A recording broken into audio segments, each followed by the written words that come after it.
NPR 1:5.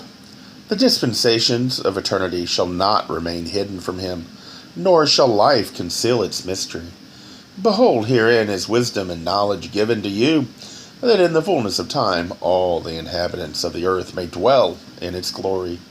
The old teachings which will provide a staff for the simple and a guardian for the young. Free will of the individual must be balanced with needs of a society to live together. Society will demand some limits on free will. The question is how much of free will the individuals are going to give up. Society is huge, cold, unwilling. Those in charge need to be wise. Understanding society has a tendency to lack empathy. Hence, the bigger the control, the less thoughtful it will be in its regulation of free will. Those in charge must remember that just because they think something must be done for the good of society, that it would be best not to allow the society to violate free will with impunity, even if it is seen as beneficial to society. The question is just how much will the individual have to give up? Are they willing to give up? Free will must be a consensus, a recognition.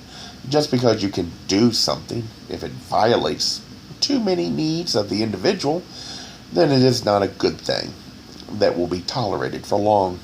Your insistence, your way is the best, is to or arrogantly assume that God's gift of free will must be rejected.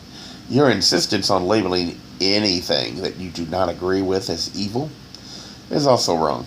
God chose the path that must be walked, and while society demands some sacrifice to protect all from those that lack the ability to recognize there must be limits on what they can do to others, is imperative. But society should exercise its regulation of the need of society, that it does not become so rigid God's path for the individual cannot be traveled.